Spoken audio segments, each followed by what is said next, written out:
Hello, everyone. My name is Alan Dick, and on behalf of my fellow co-founders Scott Silverman and Veronica Sontsev, as well as the rest of the entire CommerceNix team, I want to welcome you to today's webinar.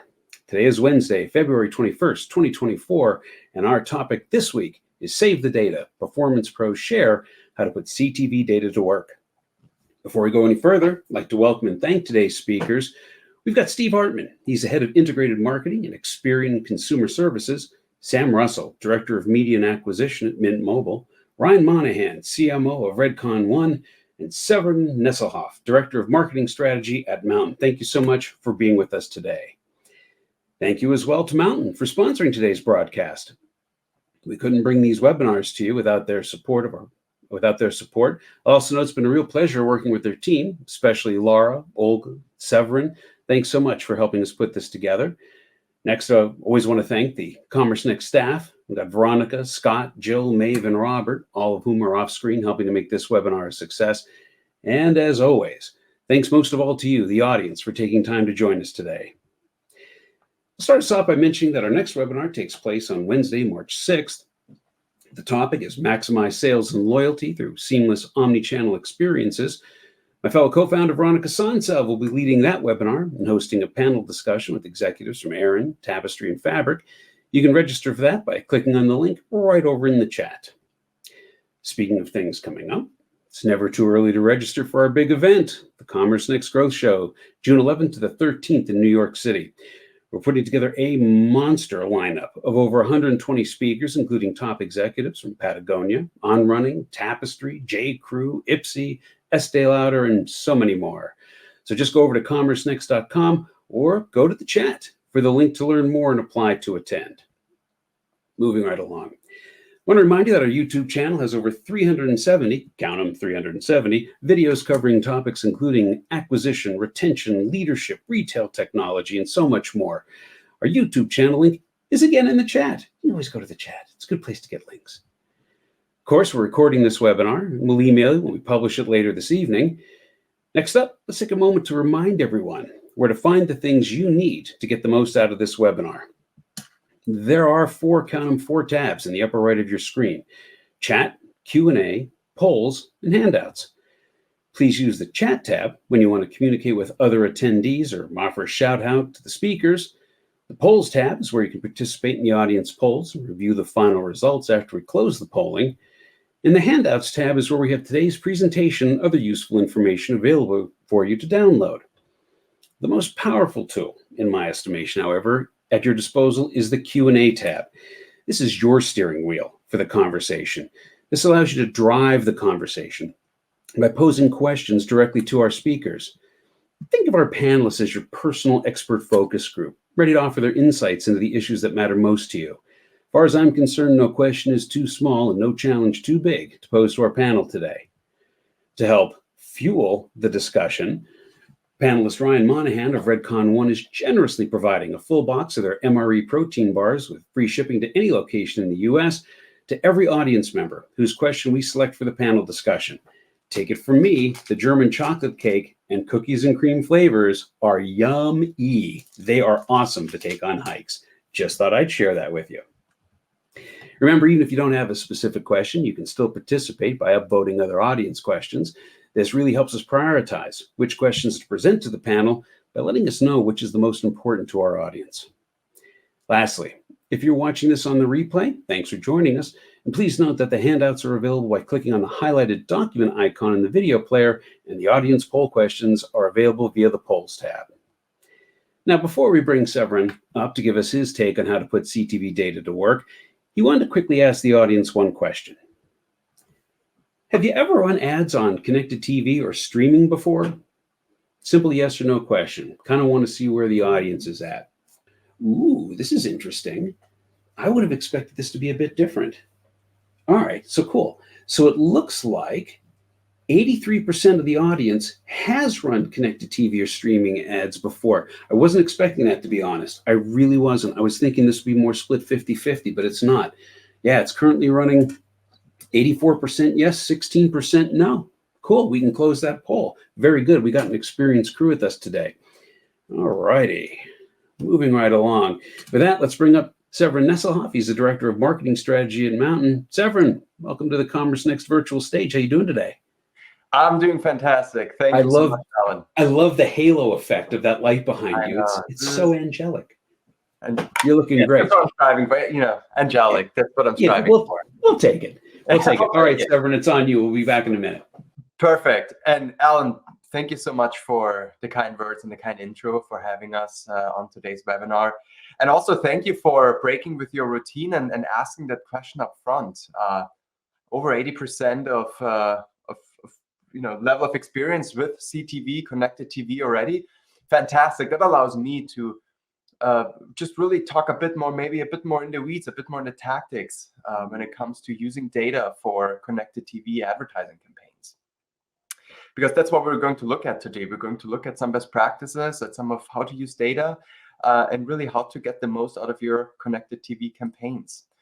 Very, very briefly about myself. My name is Severin Nesselhoff. I am the Director of Marketing Strategy over at Mountain. And prior to joining Mountain, I was roughly 5 years in consulting at the Boston Consulting Group, specifically focused on helping e-commerce brands, direct-to-consumer brands, unlock new growth channels. And so through my work there, more and more I got in touch with connected TV, streaming TV as the next frontier, to use advertising as a growth channel. And so it made perfect sense for me to join that space as a whole, Mountain specifically, but that space of streaming TV and connected TV advertising. And super excited today to be talking about some of the trends we're seeing, the best practices that we're seeing, and just generally sharing whatever we can provide to help you get even more out of your connected TV campaigns.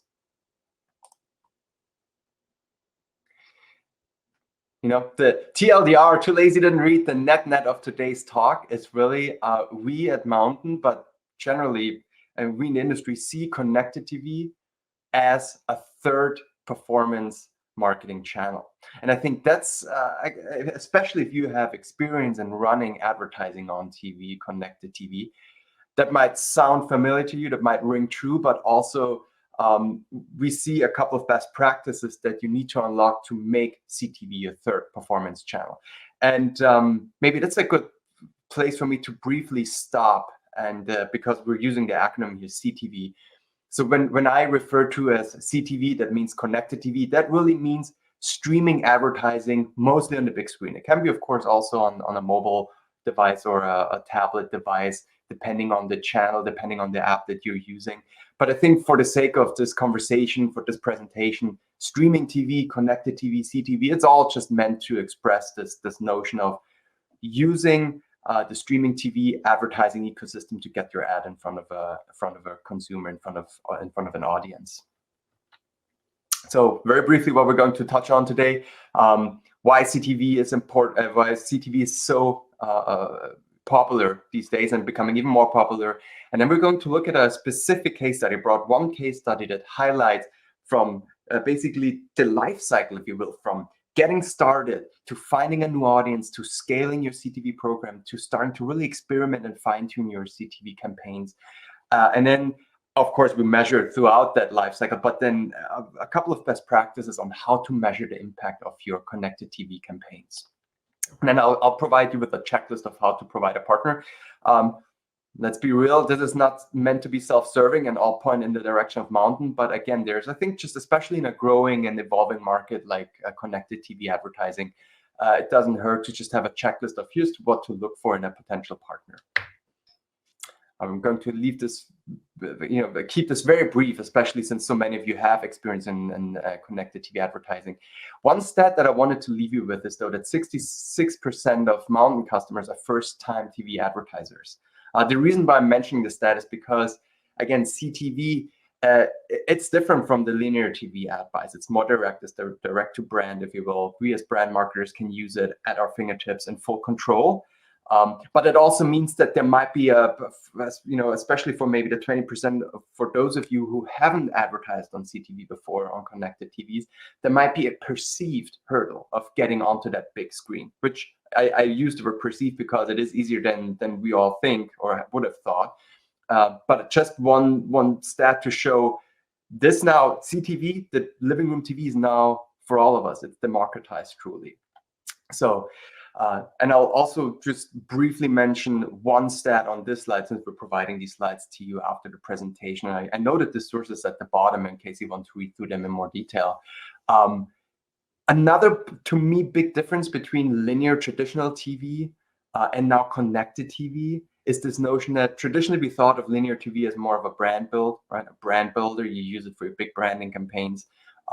If you look here towards the middle, I think bullet point number 3, 24% of brands surveyed by Digiday expect CTV to bring in 60 to 80% of their revenue in 2024. Now, is that last click, first click attribution?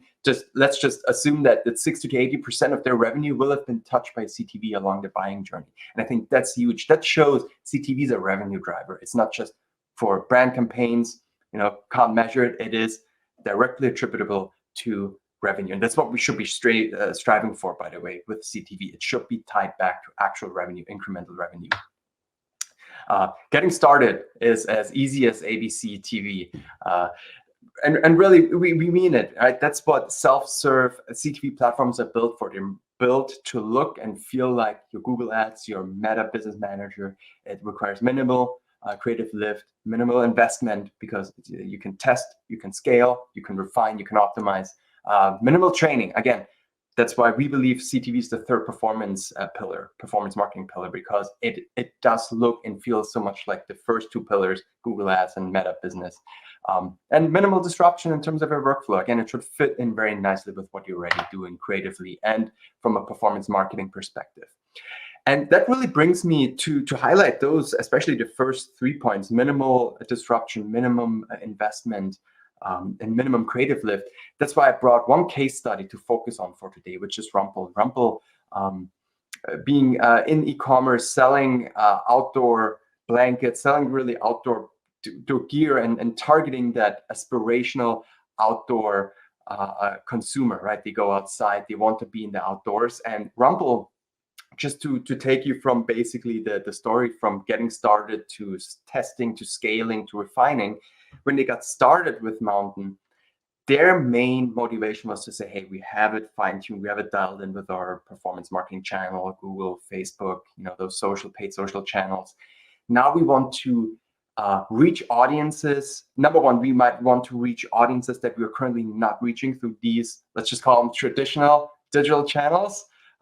But also we want to just re-engage those audience members that we might have already reached with paid social, but we want to be on that big screen in the living room when they're consuming longer form content, just have that living room quality and connection with audiences. And so that's what they did. They used their third-party data providers. It was Oracle in this case. They used their first-party data for retargeting, and they used it to pipe it into Mountain's platform and stream their ads into the living room. And it was very successful at first and thereafter, but they saw success in the initial test. They scaled that spend. But I wouldn't, quite frankly, wouldn't have brought this case study to you, especially with 80% of you having experience in CTV, if it was just a case study of, started spending on CTV, it worked, and they scaled, and great, now it's the third channel for them. When it comes to performance marketing. The reason why I brought this case study is because Rumpl stumbled upon something really interesting, which is they started to find an audience that they hadn't reached before. And that audience, again, I mentioned this at the beginning, it was traditionally their audience was those outdoorsy type of consumers. They go outside, they're out in nature, they use that blanket to keep them warm. That's the core audience. But what they found now is that they had a new audience that they found through CTV, and they called it the indoor aspirationally outdoorsy, which fell outside of their core audience. And just to bring that point home, I'm going to stop really quickly. We're going to look at basically the same ad in two different variations. And you might say, well, isn't that what we do on Facebook or all of these paid social channels all day long, A/B testing different ad variations? And I'll say that's exactly what you'll find. That's exactly what you might already be doing. But what we're highlighting with this case study is now you have that power of creative variations based on audiences on the big screen in the living room through connected TV as well. So I'll stop right here. We're going to look at roughly 30 seconds of video, two separate video files, basically 2 separate ads, but you'll find there's only very little variation.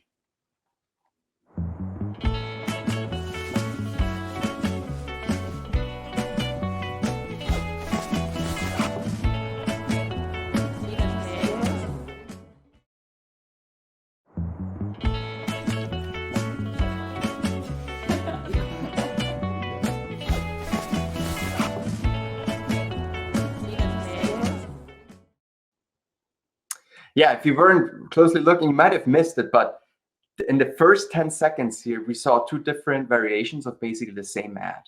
The first version of the ad is geared towards their core audience. You see the inside of a home and immediately go to the blanket to being out in the outdoors and exploring. Core audience. These are not aspirational outdoorsy consumers. They're already outdoors, and that's what this blanket is famous for. The second ad, that was based on just the exploration that Rumble was able to do based on the CTV insights, that there was now this new audience that they could target, which are the aspirational outdoorsy types, which is why in the second clip, you saw just 2-3 shots of a group of friends sitting at home, right, on the couch, making coffee, using the Rumble blanket to stay warm inside. Before then, we go outdoors and see Rumble in its, if you will, natural habitat, and those outdoorsy shots. And so that to me is really why I strongly, and we at Mountain strongly believe that CTV, performance TV, is that third pillar of your performance marketing strategy, because now you're able to take, to go really with an audience first approach and tailor your creative at scale to those specific audiences to make it resonate more. And that's what Rumble saw.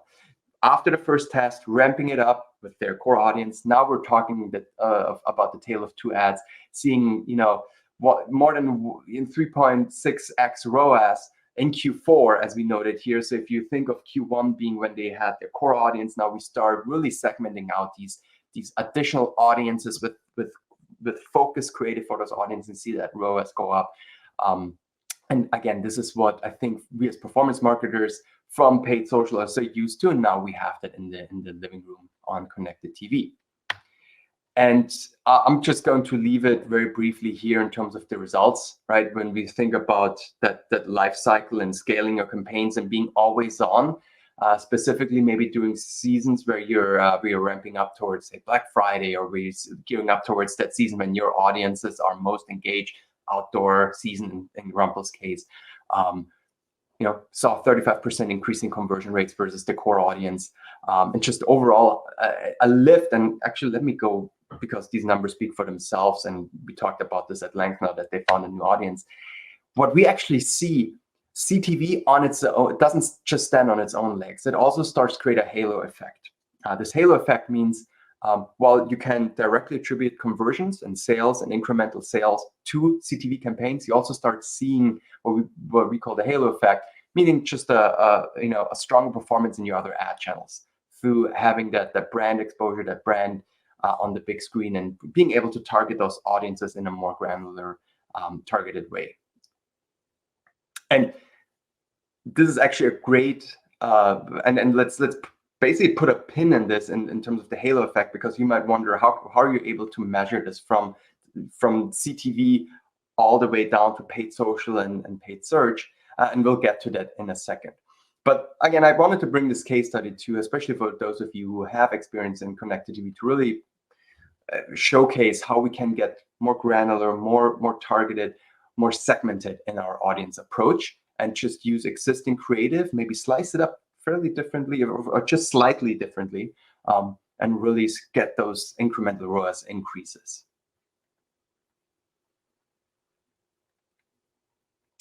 And you know what, and then I see those questions come in the chat. Maybe I'll take, because I want to pause on this case study before I go into the measurement. I'll briefly read one question. How was Rumble able to identify and target aspirational outdoorsy audiences? Great question. So that was basically shown in Mountain's platform, that there's a new audience ability to focus and target new audiences, recommended audiences, and so that's how we were able to surface that new audience to Rumble. So let me go back to the point I made earlier about this halo effect, because we also, or I also strongly believe that we should never grade our own homework.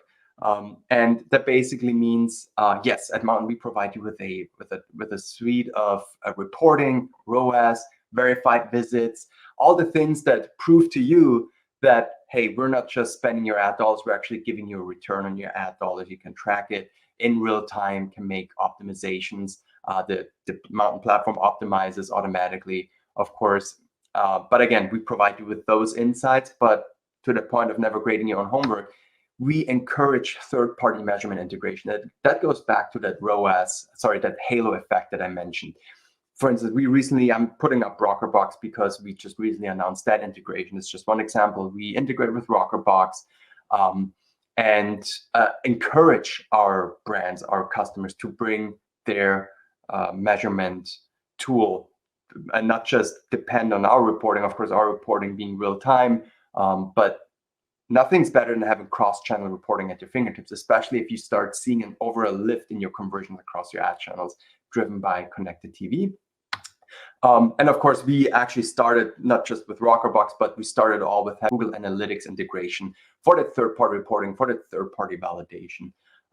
And again, for those of you who want to read up on it later on, we also included a couple of brand partners of ours who used that Google Analytics integration to show how they used it to measure that, not just the connected TV performance, but also the halo on their other channels, and really see that lift across the marketing mix. And I mentioned this, not again, frankly, not wanting to be self-serving, but I strongly believe that I wanted to leave you at the end of this talk with an actionable list of looking for the right CTV partner for you, because it is a growing space. There's more and more providers, and just in our experience, the best brands, the best brand advertisers on CTV, they follow that same list, which is look at the inventory that you can access through a CTV provider. Look at the audiences that you can target both through your first-party data, your third-party data integrations that a CTV platform allows you to bring, and that audience extensions that we mentioned through that Rumble example that allows you to identify new audiences, automatic ad performance optimization on the fly, built into the platform, ROAS that you can measure, and the third-party validation, of course, that we talked about, being able to use third-party measurement tools. And just generally making you feel comfortable and confident to maintain your connected TV presence in the long term, and not just like using it for spikes during campaigns, but really develop into the third pillar of your performance marketing strategy. So those were really the key takeaways that I wanted to bring for today's talk. And not going to go through all of them in detail again, but to me, again, having been sort of brand side before joining Mountain, the one or two things that were most surprising to me about connected TV is, again, that hands-on keyboard ability to get our creative assets, our ads, into the living room with very little creative lift, very disruption to the workflows that we already established through paid social and other performance marketing channels, and that halo effect that really gets you even more value for your dollars, that ROAS that really spreads across your marketing channels, not just CTV. And that's really all I had for today.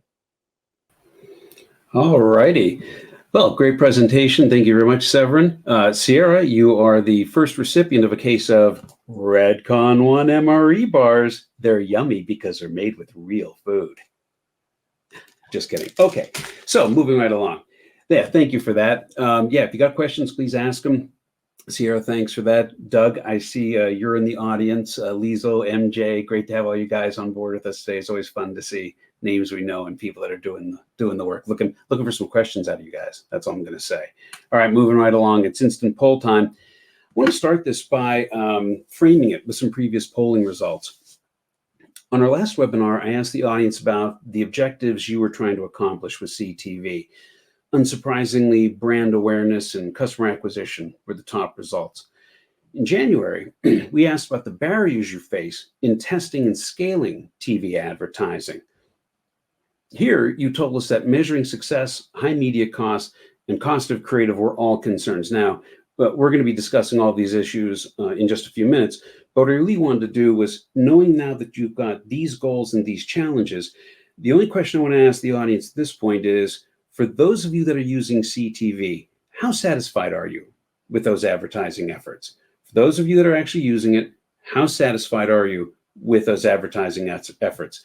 You're very satisfied, somewhat satisfied, kind of neutral, maybe it's too early to tell, or the results just kind of been everywhere. Maybe you're a little somewhat dissatisfied or very dissatisfied. Let me bounce on over here to the polls and see what we got coming in. Okay, it's kind of skewing towards satisfied. So 40% of you are saying that it's neutral, 30% are somewhat satisfied, 15% are very satisfied, 10% are somewhat dissatisfied, and 5% are very dissatisfied. So clearly the bulk of people, 45% of you, are either somewhat or very satisfied, and only 15% of you are in the dissatisfied category. All right, very good. We got that one done. Moving along. Our final question concerns our next webinar, Maximize Sales and Loyalty Through Seamless Omni-Channel Experiences. This takes place on Wednesday, March 6th with Veronica Sontsev at the helm. And she wants to know, what's your biggest challenge in achieving seamless omni-channel fulfillment? What's the biggest challenge? Is it real-time inventory visibility? How about coordinating logistics across channels? Managing customer expectations? Integrating technology platforms? How about coordinating cross-channel returns and exchange of some of that post-sale action? Or maybe it's something else. Let us know in the chat. So it looks like integrating technology platforms, 38% of you there. We've got managing customer expectations. That's 19%. Coordinating cross-channel returns is 12%. Coordinating logistics across channels is 18%. And real-time inventory visibility is coming in at 12%. So it definitely looks like integrating technology platforms and then managing customer expectations are the two that are the most concerning to you. Thank you so much for that. We appreciate it. With that, let us bring up our glorious panel. What I'm going to do is have the other two panelists introduce themselves. Sam Russell from Mint Mobile. How are you doing today? Doing great. How are you, Alan? Good. Why don't you introduce yourself? For sure. So, as you said, I am the Director of Media and Acquisition at Mint Mobile, and I have 15 years of e-commerce and lead gen experience, both in the digital and traditional media realms. So, yeah, great to be here, and I look forward to sharing what I've learned about CTV and streaming video with you all here today. Thanks for having me. Sounds good. Steve, Experian, why don't you introduce yourself? Thanks, Alan. My name is Steve Hartman. I lead marketing and media for Experian's consumer business. We run cross-channel marketing campaigns to try to drive new members into our credit ecosystem, where we have a slew of credit, identity protection, and lending products.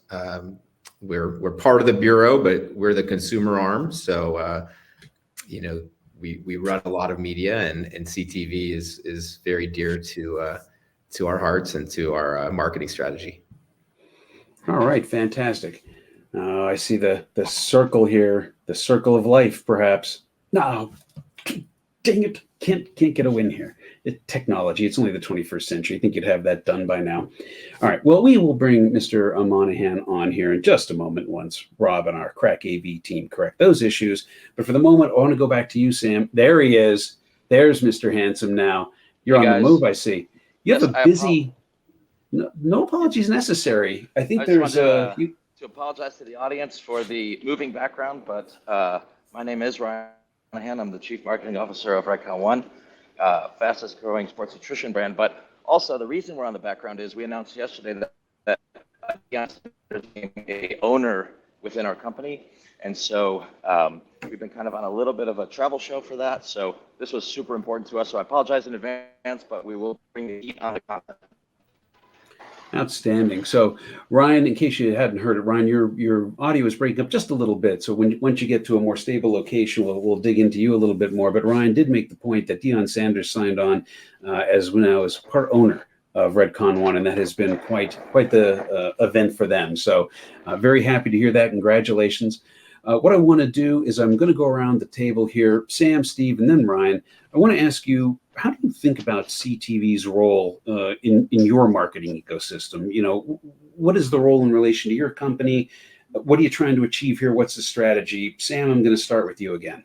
Yeah, sure. So I actually agree with the poll results. So first and foremost, it's a brand awareness tactic, but ultimately it is meant to drive purchases or conversions down the road. So I use CTV as that first domino and a topple of touch points leading, from that journey of viewer to customer. So that being said, it is essential to use data to give you that best head start to get users down that path. So it's a mix of both brand awareness and purchase/conversion.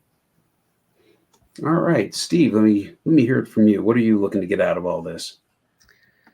Oh, well, I think we always had a really strong linear strategy. And, a few years ago, we launched a product called Experience Boost where we knew their audience was a lot younger, a lot mobile first. And so that audience obviously more scarce on linear and, even becoming even scarcer. So we started to test streaming in order to reach that audience.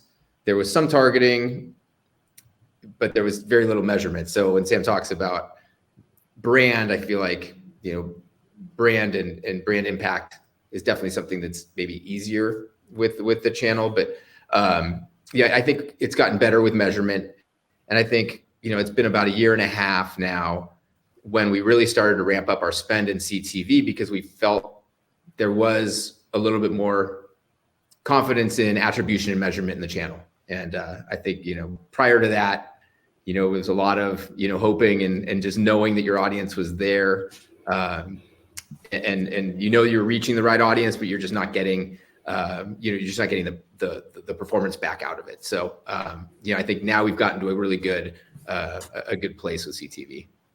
Awesome. And we're going to dig into that in just a minute. Ryan, your picture has cleared up. You're Yes. smiling, you're nodding. Clearly, Yes. your audio is gorgeous We're loud now. and clear, guys. We are loud and clear. Bring the heat, brother. Bring it. Yes. So CTV for us is like kind of that white space that we found over the last 14 months. It's really this blend of how to get your brand next to this really premium content that historically was gated by linear, but now you have the advantages with some of the targeting. And then the key piece that I want to make sure that the audience knows today is if you've never done CTV content or you're not sure where to start or it can be overwhelming, I want to tell you our kind of strategy and plan of how we launch one video into 13 creatives to get information back almost instantly. So it shouldn't be a concerning thing. You should leave today on how to tactically launch a campaign starting next week. Yeah, I know that you give a lot of thought to the tactics on this, and you're not afraid to share. So we appreciate that. We'll be digging into that in just a minute. Well, actually, let me kick it right back to you. So we have a lot of experienced practitioners on this call, but we also have some newbies. So I kind of want to frame this. I want to frame it so everyone gets something out of it. So starting with you, how do you think strategically? Like if you had to just give a generic set of advice, thinking strategically, how should the average retailer be thinking about this? So I'm going to tell you exactly what we do in our creative sessions every time we go to produce a new piece of content. Step one is, what message do we want to get across? And then the second part is, what do we think we know? What do we think the customer knows? And what messaging do we want to test? So step one is just, what story do we want to tell? Is this brand awareness? Is this for product launch? We're just trying to create awareness around an existing line. Or the third, is this a problem solution kind of sales method? And so step one straight away that I think everybody should do is identify, is this brand awareness? Is it new product launch? Or is this a problem solution for commerce? Step two, everybody knows what we think our customers want to hear. And what we have come to find is we don't get married to any specific messaging. We test and learn, and we're okay that we're not right the first time. And that was really the big change before. When we would launch a linear campaign and spend $70,000 to launch a commercial, we thought we had to get it right the first time. And then we come to learn that on social, messaging is much different. So the way that we think about this, so if with Alan and the Mountain team, we'll share over my secret playbook after if you comment below where you want it sent to. But in short, think about a problem solution and then think of 10 different intro hooks. So for us, we think of what's the most impactful first 3 seconds I can get in front of somebody. Is that a visual? Is that asking a question? For ours, we're in health and wellness. Are you looking to shed a few pounds starting next week? We think that might work well around New Year, New You, but there's also 9 other messages we start. So think 10 intros and then 3 outros. One is a call to action, one is just brand building, and one is maybe a retail omni-channel. Hey, available at these stores. And then let the content run, but don't be married to any of it. And what we try to do is we say, okay, these were the top 3 performing intros and the very best outro. And then what we do from that is go, okay, now let's test against that for the next flight. So what we do a lot of times is we'll film a ton of B-roll ahead of time. So that way all we have to update is the voiceovers that go with it.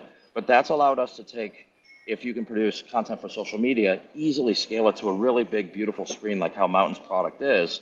Your product's sitting next to Dancing with the Stars, but you're getting the same learnings in almost real time as if you were running them through social. So for us, it's our secret white horse. That's really good. And you addressed one of the questions I wanted to hit later on. And Severin, I see you nodding on this, and I think you're going to jump in, but I want to stay on track. I'll come back to this. One of the big issues that our audience has is that it's the cost of content creation. And I think your tactics there about shoot a bunch of B-roll, make sure you got a bunch of intros and exits, and just test the daylights out of them. I think that's just going to be it's just a good recommendation. Severin, I'm going to come back to you on that in a minute, but I want Steve and Sam to get a chance to talk about this from a strategy standpoint. Steve, what do you think about Ryan's comments? What are your suggestions? You're starting off brand new. How do we think about it? Yeah, Ryan's comment led me back to a stat that Severin put on the screen earlier, and I took a note of it. It's 66% of advertisers have reallocated social media funds to CTV. That was a surprising number to me. That seems really high, but that also aligns with what Ryan's talking about, which is basically treating your creative process for CTV very similarly as you would do it with digital. And that is a lot of iterations, a lot of different testing opportunities. And I think that is super valuable. It's something we probably don't do enough of. We go linear first a lot of the times, and we take our broadcast spots and then we cut them down for CTV. I think now more recently we've been starting to take digital spots and influencer videos and creating 15s and 30s that we run on CTV and testing them through that platform. So I do think the creative element is really important, and I think probably scares some first-time advertisers off a little bit, thinking that, I need to have this big, heavily produced spot, for a Roku buy or whatever. And you don't, you really don't. And the advertiser doesn't expect it. The advertiser, doesn't think that they need that. They don't, feel like they need that. We have big celebrity-driven ad campaigns, that don't work as well as a UGC or a testimonial will work across CTV a lot of the time. So, I think thinking on the creative side, I don't think there should be any barriers to entry from a new advertiser and into the channel. Sam, jump in here, then Severin, I'm gonna bounce over to you. What are your thoughts on this, Sam?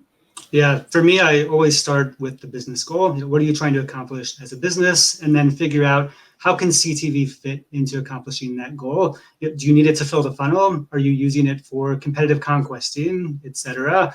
And then next is exactly like what Ryan said. You have to figure out what story do you want to tell and who do you want to tell it to? And then from there, the next step is just to figure out which platform or tool can help best you accomplish those goals, right? And as we've heard, Mountain is a great option. I've experienced with that as well.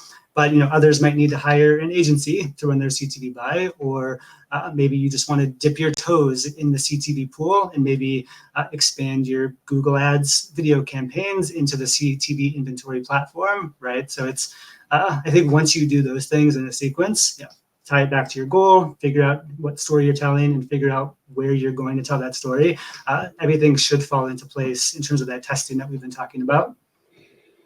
All right. So, there's a lot of great audience questions coming in. I'm definitely going to get to them. Severin, I don't want to get too far astray here.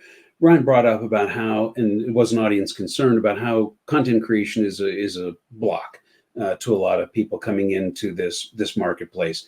Ryan was saying how he overcomes that. Did you have any thoughts, from your kind of your 30,000-foot view about how content creation could be simplified or made more cost effective? I mean, I have a view. I just think the brands, our customers that are most successful at it, quite frankly, I think our panel, I just love the approaches that you all took to this, because let me maybe put it as a negative. The one thing I wouldn't recommend, just based on what we're seeing, who is most successful at CTV, is don't try and go in and either, someone just said it, don't compare it to CTV in terms of you need to have this big shiny asset, but also don't compare it in terms of now, we've all been running maybe Facebook campaigns for 8+ years, and we have 1 million ad groups and 1 million variations. Don't get too caught up in that either. Just look at what's been working for you in recent campaigns and start maybe with 1 or 2 variations, and take it from there. So I would really encourage that middle of the road approach of saying it doesn't have to be as shiny and high of a bar like linear TV used to be, but it also doesn't have to be right out of the gate as segmented as your Facebook or Instagram or paid social campaigns. Just take what's been working and have maybe, as Ryan, for instance, mentioned, have tried to come up with a different intro, outro, see what you can do there, and get launched. Sounds good. So we're starting to get some audience questions. I'm just going to go through them. Here's a question from, let's go with, here we go, Sarah Ambrozic at Rain the Growth Agency. What platforms are all of you using to place your CTV buys? If you're comfortable talking about it, I'll let you just jump in. The question on the table, what platforms are all of you using to place your CTV buys? Any takers on that one, or do we want to move on? I don't want to necessarily reveal secret sauce here if we don't want to. I can just give you one piece on that for added value. Do it. I think the 2 parts that you should think about for this is really who is forward thinking. Mountain's a great example. There's a few brands out there. They're really great. No, we lost your audio there. Sorry, there we go. Okay, so making sure you're with the right partner, and also a partner that's nimble enough to adjust flights as you need. Not saying daily, but that's what we always look at, is who's the right partner to build a nimble solution for us.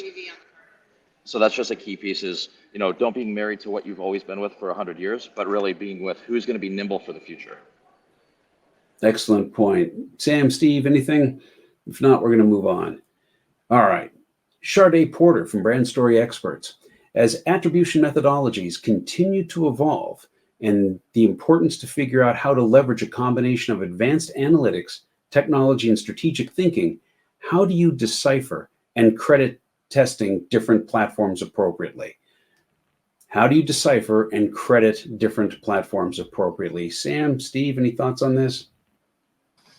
Yeah, it's a great question. And honestly, I go back and forth on this myself, but the place I usually land is to never have just one source of truth for measurement in any form of attribution. I think you might want to skew one way or the other in terms of like where you look first. But if you have internal website reporting, if you're using Salesforce, if you're looking at Google Analytics, along with the platform data, I would say use them all directionally. They're all going to be inconsistent and have major discrepancies from one to the other. So just keep that in mind. I mean, I'm sure most of you are aware of that anyway. But yeah, it's try to use all of that data that you have and look at it in terms of trends, not in terms of if this is the only place I'm looking for that data. All right. Steve, you want to jump in on that at all? Any want to amen that, or is there something else you want to add? Amen for sure. I testify. I do think looking at third-party attribution tools is important. As well as anything you have internally, like an MMM, that can provide insights on your cross-channel buys. I think if you as Sam mentioned, like having multiple sources is important. I said this yesterday to you guys, but I was really getting sick of platforms grading their own homework. Everyone, hey, this is your reach. It's these obscene numbers. So having having a third party come in and kind of be your source, or at least a source of truth for you, I think is really important.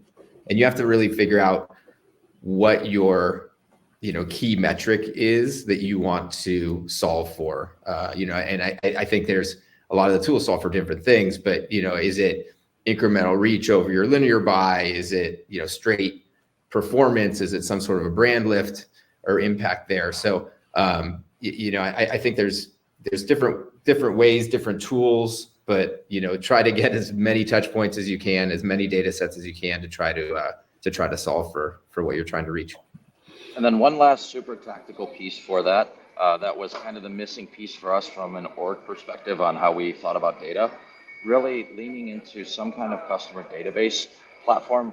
We use Segment, but I'm not married to anyone, but something where, just like we're talking single source of truth for analytics, that's important. But the better question for us was, are we talking to the right user at the right point in their journey, if they're a brand new person or if they've ordered 50 times, and then making sure that that messaging can be translated out. So what we thought about was step one, how do we want to talk to everybody at each different journey? And then step two, how are we managing that? So for us, Segment's a good solution because we can make sure that the right audience is seeing the right messaging without being specific to the channel. So one audience was the key takeaway we learned the hard way over the last 14 months. Very good. Severin, is there a mountain perspective on this? There sure is, and I quite frankly, it matches my personal perspective. Maybe 4 or 5 years ago it was all about matched markets and incrementality testing to prove the worth of a new channel. Quite frankly, I think we're now in 2020. 2024? Something like that. Year. I think we all should expect the platforms that we're using to bring some of that functionality, not if it's built in, at least through third-party integrations. I mean, for instance, Meta provides you with incrementality tools that are built into the platform. So I do believe that yes, we all have to be smart about how we test.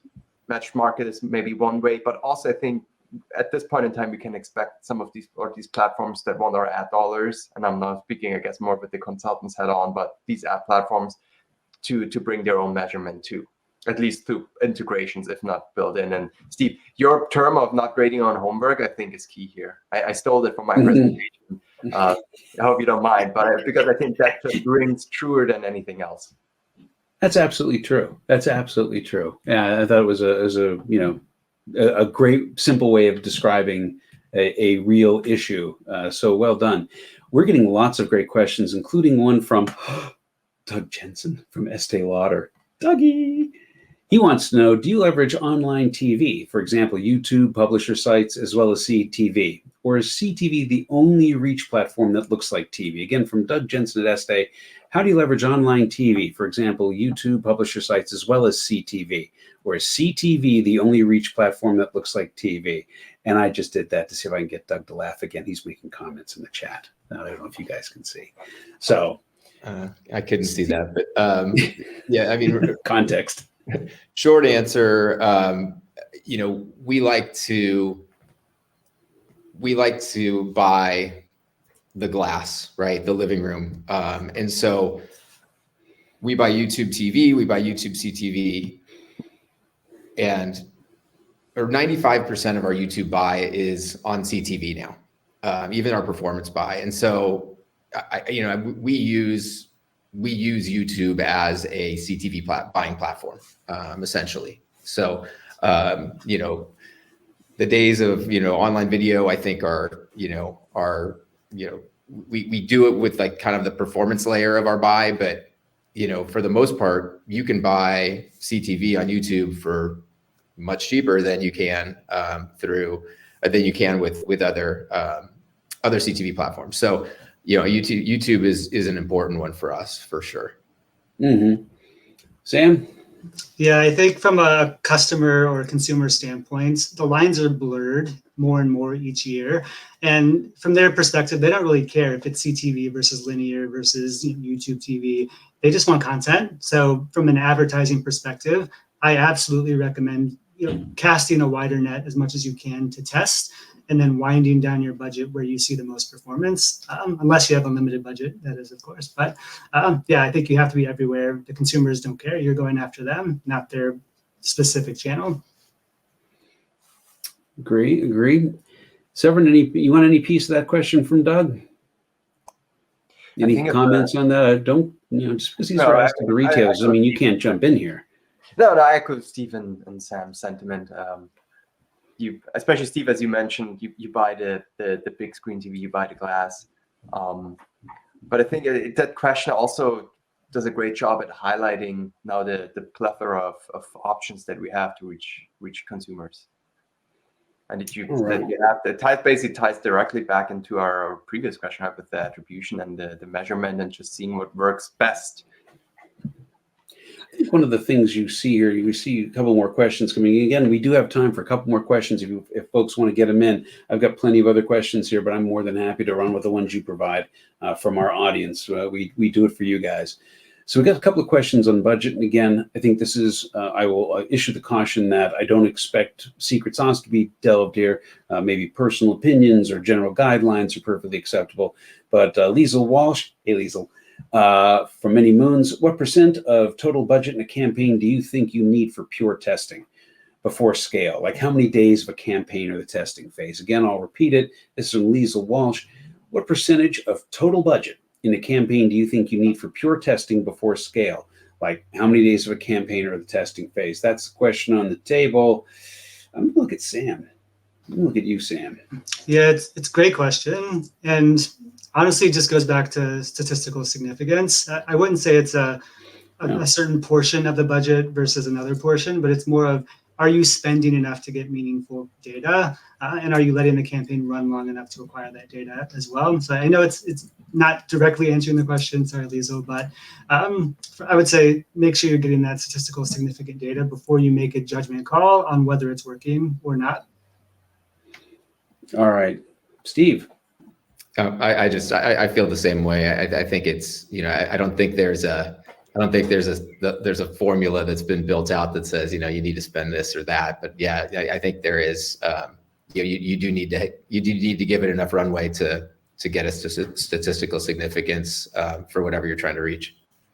Yeah, that definitely seems to be the correct answer. We've got Eric Brinker from 4 Patriots, and this is related. What share of your overall ad spend is done on CTV? It's an interesting question considering that a lot of this money is moving over from social to this.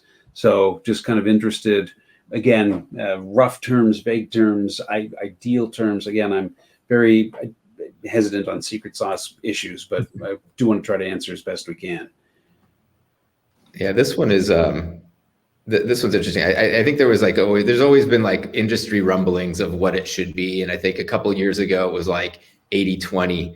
I think last year we were probably 70-30, maybe started out at 75-25. And I think now we're closer to 60-40 with linear getting the majority of the dollars, but the gap is definitely closing. The closest comparison to your CTV strategy will always be linear, right? So that's your linear versus CTV. But most advertisers are spending just way more on their tried and true linear buys because that's what they know. But like I said, I think the gap is definitely closing on that. Mm-hmm. All right. Oh, very good. So another question just came rolling in. This is from Ben Rossoff. Hope I didn't mispronounce that, from Disney Streaming. The question we were asked earlier about our biggest challenge with CTV right now was, for example, integrating technology. Would be curious to hear your responses on how you're attempting to overcome the challenges with integrating technology. I almost want to start with Severin on this in a way. Do you, again, because I'm kind of interested in how you see it from a 30,000 foot perspective. Maybe I'm wrong calling on you first. Do you have a thought on that? I'm just curious what you see. The question on the table is, what's the biggest challenge with CTV right now concerning integrating technology?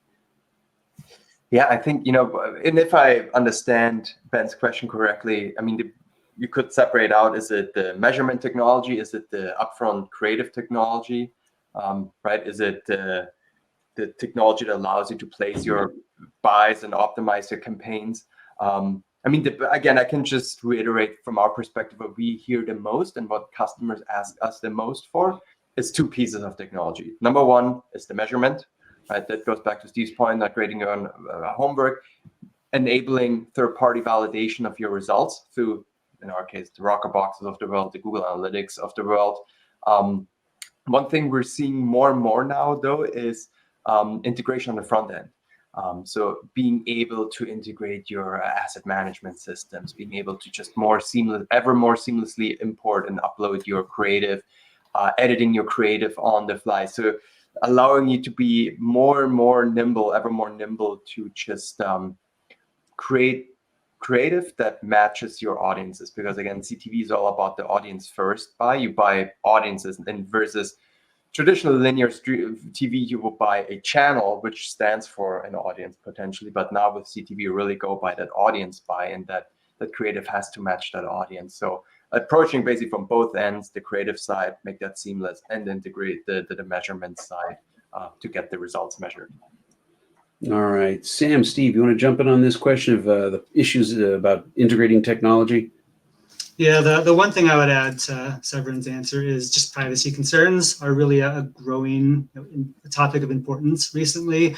And I feel like that might put a hindrance on technology. Technology might be hindered as the focus is put more on privacy first marketing, as opposed to really pushing our technological boundaries to their limits. So I think if there was no privacy concerns whatsoever, technology would probably advance a lot quicker, especially with the intro of AI into all things marketing. But I do think privacy first is a big issue right now in the tech space. Interesting. Steve? Not much to add, except for, I think data is so important, and getting the data right. If you're using your first party data, if you're relying on the first party data of a platform, really just kind of,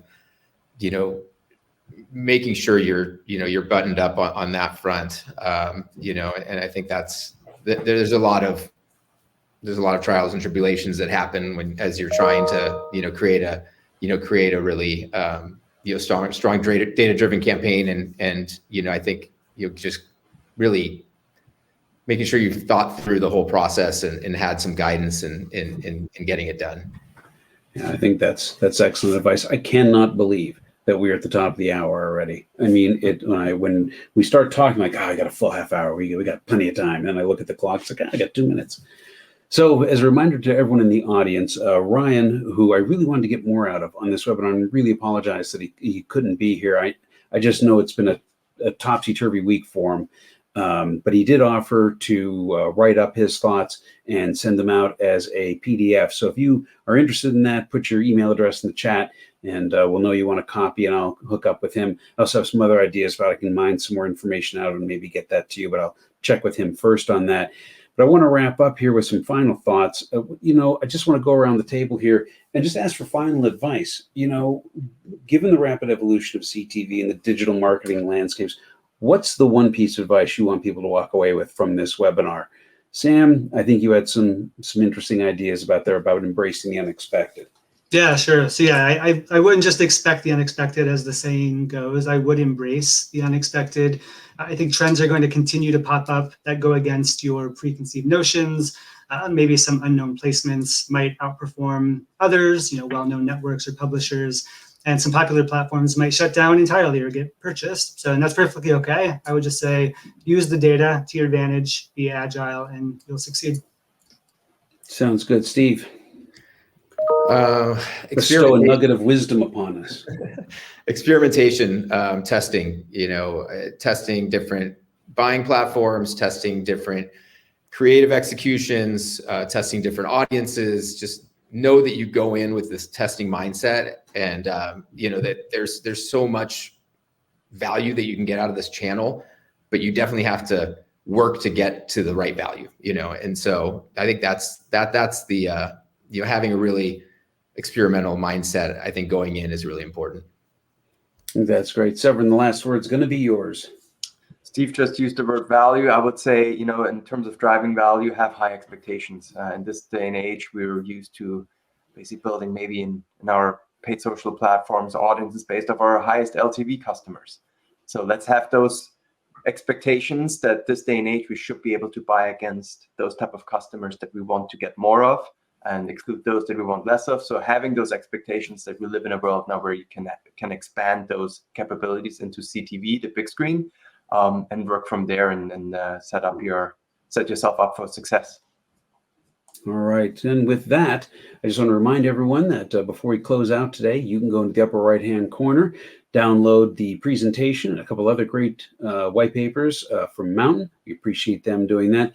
Audience, this was great. There is nothing more enjoyable. I know I joke about the questions and stuff, but I really do enjoy when I'm asking your questions and answering the addressing the issues you have. I really appreciate it. It was so much fun to get this many questions on a webinar. You guys make it a lot more fun and enjoyable to do. So thank you so much for being with today. Speakers, I mean, what can I say? You put in the time, you put in the effort. I know you got other things to do, but you're here with us today sharing. Again, thank you so much from everyone here at Commerce Next. And with that, I'm going to bid you a fond adieu, and we will see you on the next webinar in 2 weeks. Thank you so much, everyone.